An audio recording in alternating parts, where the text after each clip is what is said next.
전체가 한순간에 재더미가 되었단 말이냐? 영조 20년의 밤, 한양 하늘이 시뻘건 불길로 물들었습니다. 종소리는 다급하게 울리는데 정작 지휘를 맡을 관청이 어디인지조차 분명하지 않았지요. 포도청과 한성부, 선공감의 관리들이 서로 눈치만 살피는 사이 불길은 골목을 집어삼키며 거침없이 번져나갔습니다. 바람을 탄 불씨가 처마 끝마다 옮겨붙고 백성들의 비명이 도성을 가득 메웠습니다. 도대체 그 밤, 한양은 어떻게 되었을까요? 책임을 떠넘기던 관청들은 결국 어떤 결말을 맞이하였을까요? 먼 옛날 조선의 도읍 한양은 오늘 우리가 사는 도시와는 사뭇 다른 모습이었습니다. 잠시 눈을 감고 떠올려 보십시오. 지금 여러분이 머무는 동네의 건물들이 전부 나무로 지어져 있다고 상상해 보시는 겁니다. 기둥도 나무이고 천장도 나무이며 지붕은 볏짚으로 덮여 있습니다. 게다가 집과 집 사이에 간격이라곤 거의 없습니다. 어깨가 맞닿을 만큼 다닥다닥 붙어 있고 골목은 좁아서 두 사람이 겨우 비껴 지나갈 정도였습니다. 자, 그런 골목 어딘가에서 불씨 하나가 살아납니다. 처음에는 부엌 아궁이 옆에서 잠깐 피어오르는 연기처럼 보입니다. 그러나 봄바람이 그 불씨를 건드리는 순간 이야기가 달라집니다. 볏짚 지붕이 순식간에 붙고 옆집 처마로 번지며 그 다음 집 또 그 다음 집으로 옮겨갑니다. 10분이 채 지나지 않아 골목 전체가 불길에 휩싸였습니다. 그런데 말입니다. 그 시절에는 우리가 흔히 떠올리는 소방차도 없었고 소화기도 없었으며 스프링클러도 당연히 없었습니다. 도대체 누가 이 불을 껐을까요? 누가 잠든 한양을 지켜냈을까요? 오늘 들려드릴 이야기는 화려한 도성 뒤편에 숨겨진 불과의 전쟁, 그리고 이름조차 남기지 못한 채 매일 밤 한양의 골목을 누볐던 사람들의 이야기입니다. 조선의 소방관이라 부를 수 있는 금화도감과 금화군에 관한 이야기이지요. 본격적인 이야기에 앞서 한 가지 부탁드릴 말씀이 있습니다. 오늘 들려드리는 역사 이야기가 흥미로우시다면 좋아요와 구독, 그리고 알림 설정까지 꼭 부탁드리겠습니다. 여러분의 작은 손길이 더 깊이 있는 역사 이야기를 계속 전해드릴 수 있는 큰 힘이 됩니다. 그럼 이제 본격적으로 한양이라는 도시가 왜 그토록 불에 취약했는지부터 차근차근 살펴보겠습니다. 조선이라는 나라가 세워진 지 얼마 되지 않아 어째서 전담 소방기관을 두지 않으면 안 되었는지 그 절박했던 사정 속으로 함께 들어가 보시지요. 조선 태조께서 한양을 새로운 도읍으로 정하신 해는 1394년이었습니다. 고려의 옛 수도였던 개경을 떠나 새 나라의 중심을 새로운 땅에 세우신 것이지요. 풍수지리상 명당이라 일컬어졌고 한강을 끼고 있어 물자 수송에도 더없이 유리한 자리였습니다. 그러나 도시를 빠르게 키우는 과정에서 한 가지 치명적인 문제가 함께 자라났습니다. 바로 주거 밀도였습니다. 건국 초기 한양의 인구는 수만 명에서 시작하였지만 조선 중기로 접어들면서 20만 명을 훌쩍 넘어섰습니다. 그런데 도성 안의 땅은 한정되어 있었지요.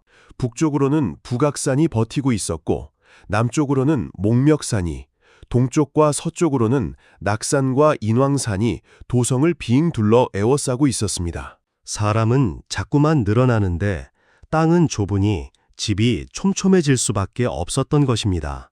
더 심각한 문제는 건축 재료에 있었습니다. 그 시절 일반 백성들의 집은 거의 전부 목조였습니다. 나무를 얼마나 살 수 있느냐에 따라 집의 크기가 결정되었지요. 그나마 지붕은 볏짚이나 갈대로 올리는 집이 대부분이었습니다.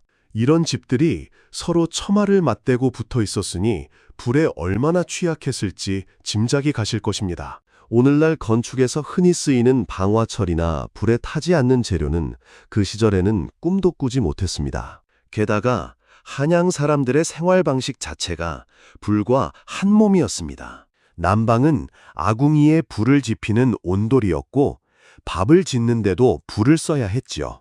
밤이면 기름 등잔에 불을 밝혔고 겨울이면 화로에 숯불을 담아 방 안에 들였습니다. 다시 말해 하루 24시간 집안 어딘가에서 불이 피워졌다는 뜻입니다. 사람이 깊이 잠든 사이 미처 꺼지지 않은 불씨 하나가 도시 전체를 삼킬 수 있는 구조였던 것이지요. 밀집된 목조 가옥, 좁은 골목, 그리고 일상 곳곳에 자리한 불씨. 이 세 가지가 한데 겹쳐 있었으니 한양은 그야말로 거대한 장작더미 위에 세워진 도시였다 해도 지나친 말이 아니었습니다. 그렇다면 실제로 어떤 일들이 벌어졌을까요? 그 피해의 규모는 다음 장에서 자세히 들여다보겠습니다. 한양에서 벌어진 화재의 실제 피해 규모를 들여다보면 그 시절 사람들이 얼마나 절박한 상황에 놓여 있었는지 짐작할 수 있습니다. 단종 1년, 그러니까 1453년에 한양에서 큰 불이 일어났습니다. 단 한 번의 화재로 민가 1170채가 잿더미가 되었다고 실록은 전하고 있습니다. 2170채. 오늘날 수치로 환산해본다면 작은 신도시 하나가 하룻밤 사이에 통째로 사라지는 것과 같은 규모였습니다. 그렇다면 이 일이 그저 예외적으로 벌어진 한 번의 큰 사건이었을까요? 그렇지 않았습니다. 태종실록과 세종실록, 그리고 성종실록을 한 장 한 장 넘기다 보면 해마다 크고 작은 화재 기록이 끊임없이 등장합니다. 그것도 한 해에 한두 건이 아닙니다. 봄이면 봄대로, 가을이면 가을대로 반복해서 나타나지요. 건조한 바람이 부는 계절이 돌아올 때마다 한양 사람들은 늘 마음 한구석에 불씨에 대한 두려움을 품고 살아야 했습니다. 궁궐이라 해서 예외는 아니었습니다. 태조께서 세우신 경복궁의 근정전과 강령전은 여러 차례 화재를 겪었습니다. 창덕궁도 마찬가지였죠. 임진왜란 당시 경복궁이 완전히 타버려 270년 가까운 세월 동안 폐허로 방치되었다는 사실은 비교적 잘 알려져 있습니다. 그러나 임진왜란 이전, 그러니까 외적의 침입과는 아무런 관계가 없는 시기에도 궁궐은 화재로 인한 피해를 거듭 겪었던 것입니다. 여기서 한 가지 짚어둘 점이 있습니다. 조선시대에 궁궐에 불이 나는 일은 단순한 재산 피해로 끝나지 않았습니다. 그것은 곧 하늘의 경고로 해석되었지요. 임금의 덕이 부족하여 하늘이 노했다는 것이 당시의 공식적인 풀이였습니다. 그러니 임금의 입장에서는 화재가 곧 정치적 위기였고 신하들 또한 화재 뒤에 따라오는 정치적 파장을 잘 알고 있었습니다.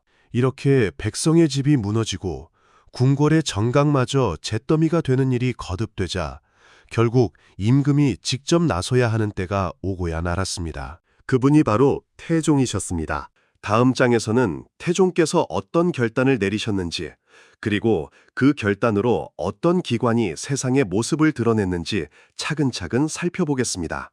태종 8년, 그러니까 1408년의 일이었습니다. 창덕궁에 또다시 불길이 치솟았습니다. 이번 화재 역시 그 피해가 잠옷 컸지요. 거듭되는 화재 앞에서 태종께서는 더 이상 참고 계실 수가 없었습니다. 그리하여 즉각 전담기관의 설립을 명하셨습니다. 이렇게 하여 세상의 모습을 드러낸 것이 바로 금화도감이었습니다.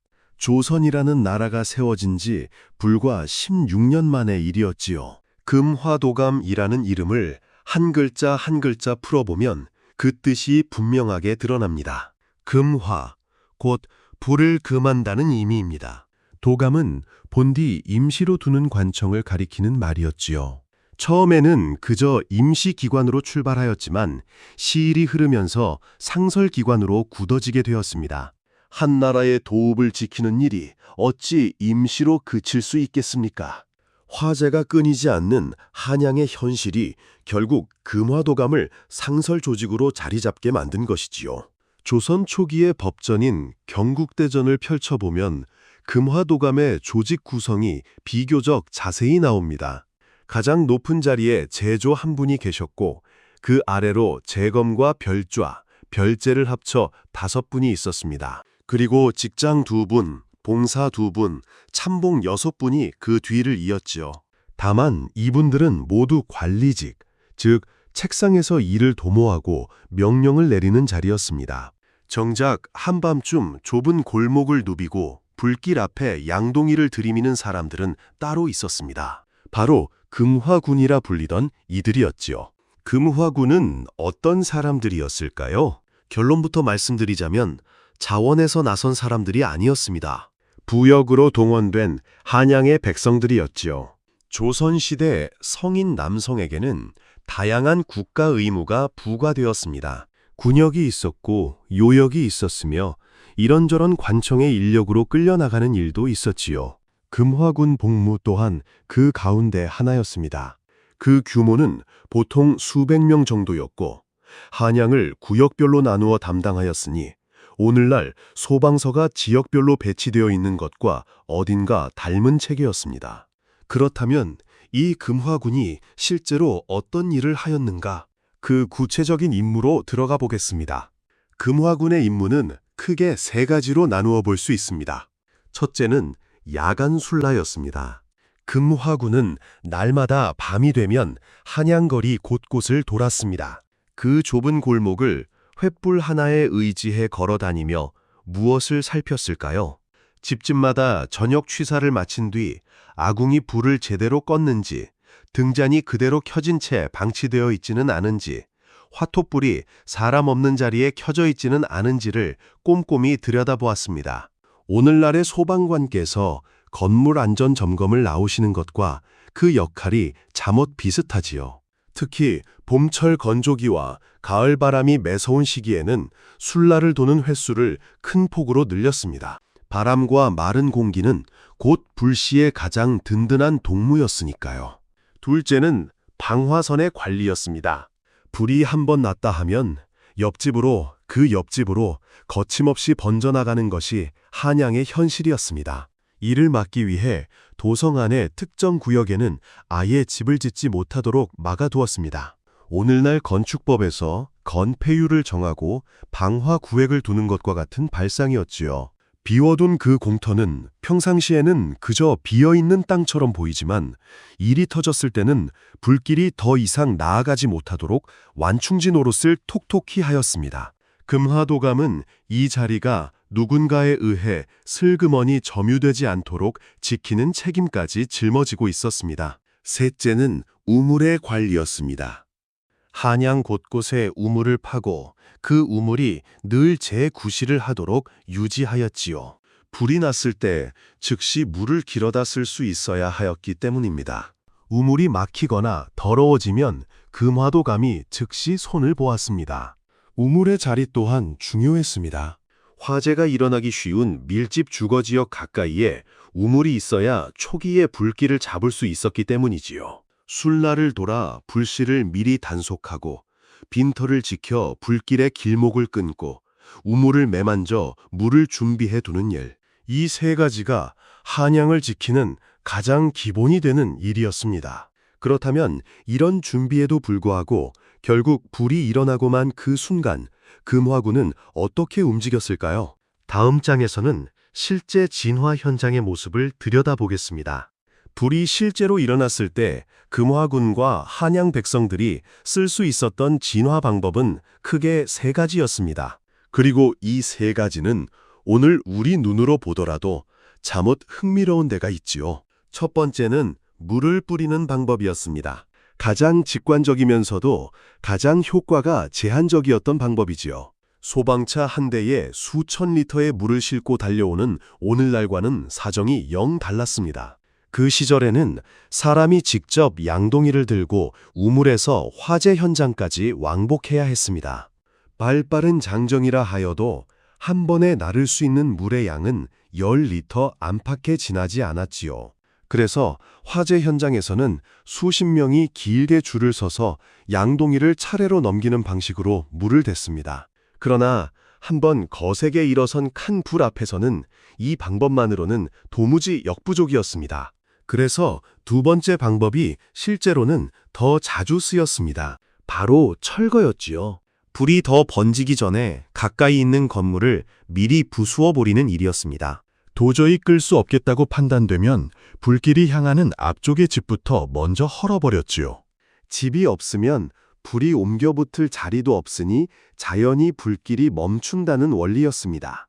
오늘날 큰 산불을 잡을 때 방화선을 만드는 것과 똑같은 셈법이었지요. 다만 그 집에 살던 사람들의 입장에서 보면 그야말로 청천벽력 같은 일이었을 것입니다. 옆집에 난 불이 번질까 막으려고 멀쩡한 내 집이 먼저 헐려야 하는 상황이었으니 말이지요. 이런 경우 집을 잃은 백성에게 국가에서 보상을 베풀었다는 기록이 일부 남아있기는 합니다. 그러나 그 보상이 얼마나 제대로 이루어졌는지는 분명하지 않습니다. 세 번째는 흙으로 덮는 방법이었습니다. 불에 흙이나 모래를 끼얹어 산소를 차단하는 방식이었지요. 오늘날 소화기 가운데 일부가 이산화탄소나 분말로 산소를 끊는 것과 같은 원리입니다. 모래와 흙을 담은 가마니를 미리 준비해 두었다가 불이 나면 그 위에 던졌습니다. 작은 불에는 제법 효과가 있었지만 이미 건물 전체로 번진 화재에는 큰 도움이 되지 못하였습니다. 이 세 가지를 동시에 써가며 불을 잡아야 했으니 현장의 모습이 어떠하였을지 그 혼란의 풍경을 다음 장에서 좀 더 자세히 들여다보겠습니다. 불이 났다 하면 가장 먼저 울리는 것이 바로 종이었습니다.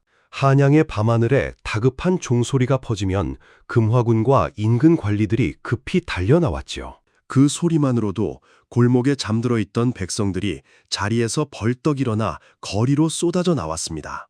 그러나 정작 문제는 그 다음이었습니다. 사람은 모였는데 누가 어떤 결정을 내려야 하는지가 분명하지 않았던 것입니다. 지휘 체계가 명확하지 못했지요. 누가 철거를 명령할 것인지, 누가 물을 어느 쪽으로 대도록 지시할 것인지 순간순간의 판단이 자꾸만 어긋났습니다. 불길은 사람을 기다려주지 않는데 사람들은 서로 눈치만 보고 있었던 셈입니다. 특히 철거의 결정이 가장 어려웠습니다. 멀쩡한 집을 헐어버리라는 명령은 그 자체로 무거운 책임이 따르는 일이었지요. 자칫 잘못 명령하였다가는 나중에 책임을 추궁받을 수도 있었습니다. 그러다 보니 결정을 차일피일 미루는 관리도 적지 않았습니다. 조선 왕조실록에는 바로 이런 우유부단함 때문에 초기에 잡을 수 있었던 불을 결국 대형 화재로 키우고 말았다는 질책이 여러 차례 등장합니다. 금화군의 현실 또한 결코 녹록하지 않았습니다. 앞서 말씀드린 대로 이들은 자원해서 나선 사람들이 아니었지요. 부역으로 끌려 나온 백성들이 대부분이었고 그 가운데는 가벼운 죄를 지은 사람들도 섞여 있었습니다. 금화군 복무가 일종의 처벌 수단으로 활용되었던 것입니다. 옥에 갇히는 대신 금화도감에서 1년간 일하라는 명을 받은 이들이었으니 마음 깊은 곳에서 우러나오는 사명감을 기대하기는 어려웠습니다. 감독이 조금이라도 느슨해지면 술라는 건성으로 돌아가곤 하였습니다. 술라 기록만 그럴듯하게 남겨두고 실제로는 제대로 골목을 누비지 않는 경우도 적지 않았지요. 실록 여러 곳에 금화군의 태만을 지적하는 상소가 남아있는 것이 그 까닭입니다. 심지어 화재가 일어난 사실을 알고도 즉시 알리지 않았다는 기록까지 보입니다. 그 이유가 잠옷 씁쓸합니다. 자신이 당직을 서는 동안 화재가 일어나면 그 책임이 고스란히 본인에게 돌아올 수 있었기 때문이지요. 보고를 늦추거나 처음부터 몰랐던 척하는 편이 사람의 마음속에 자리 잡았던 것입니다. 제도는 분명히 그 자리에 있었지만 그 속에서 살아남아야 했던 사람들의 현실은 또 다른 논리로 움직이고 있었습니다. 부정한 일도 함께 따라붙었습니다. 금화도감의 관리들이 부역을 면제해주는 일을 빌미로 뇌물을 받는다는 상소가 임금께 올라왔지요. 금화군으로 끌려가는 것이 싫었던 한양 백성들이 담당 관리에게 슬그머니 돈을 쥐어주고 명단에서 빠져나가는 일이 벌어진 것입니다. 그렇게 인력이 빠져나가면 남은 사람들의 부담이 그만큼 무거워졌습니다. 조선 사회 곳곳에서 되풀이되던 구조적인 폐단이 소방 조직 안에서도 똑같은 모양으로 모습을 드러내고 있었던 셈이지요. 그럼에도 금화도감이 제대로 운영되고 있던 동안에는 나름의 역할을 톡톡히 해냈습니다. 문제는 조선 중기 이후부터 본격적으로 드러나기 시작했지요. 각종 행정을 정비하는 과정에서 금화도감이 결국 폐지되고 말았습니다. 그동안 금화도감이 맡고 있던 업무는 포도청과 한성부, 그리고 성공감 등 여러 기관으로 나뉘어 흩어졌습니다. 화재를 예방하고 진화한다는 그 중요한 기능 자체가 여러 관청의 부수적인 일거리로 쪼개져 버린 것이지요. 전담하던 기관이 사라지자 곧바로 책임 소재가 흐릿해졌습니다. 불이 나면 어느 관청이 먼저 나서야 하는지, 어느 관청이 지휘를 맡을 것인지 서로 눈치만 보는 상황이 벌어졌습니다. 그 결과가 어떠하였는지 실제 사례를 통해 살펴보겠습니다.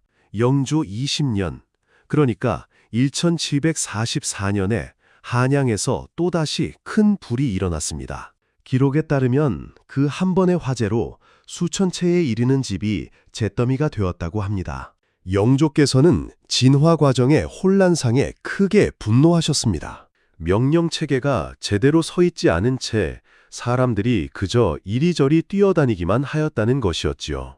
영조께서는 앞으로 화재가 일어났을 때 어느 관청이 지휘를 맡을 것인지 분명히 정하라는 명을 내리셨습니다. 그러나 이미 타버린 수천 채의 집은 다시 돌아오지 않았습니다. 정조시대에도 비슷한 일이 거듭되었습니다. 정조께서는 비교적 개혁적인 군주로 알려진 분이셨지만 소방체계만큼은 근본적인 개선이 끝내 이루어지지 않았습니다. 화재 예방과 진화가 어느 한 기관의 핵심 임무로 분명히 자리 잡지 않는 한 실질적인 변화는 좀처럼 일어나기 어려운 일이었지요. 책임이 흩어진 자리에 남은 것은 결국 거듭되는 잿더미였습니다. 여기서 한 가지 흥미로운 비교를 해볼 필요가 있습니다.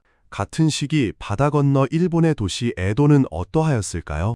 에도도 또한 한양에 못지않게 화재에 취약한 도시였습니다. 목조 건물이 빽빽이 들어선 인구 밀집 도시였다는 점에서 그 사정이 한양과 무척 닮아 있었지요. 그렇다면 에도 막부는 이 골치 아픈 문제를 어떻게 풀어갔을까요? 그 답은 한마디로 전문화에 있었습니다.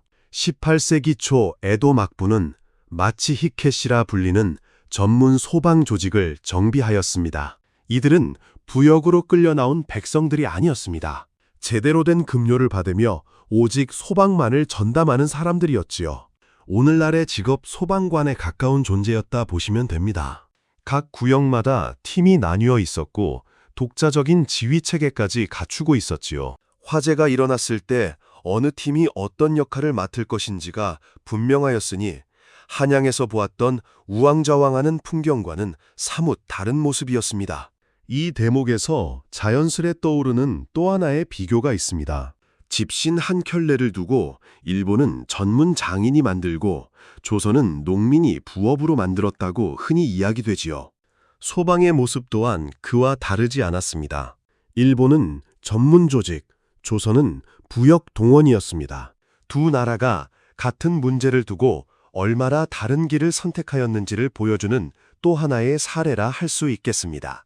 물론 조선이 모든 면에서 뒤처져 있었던 것은 아닙니다.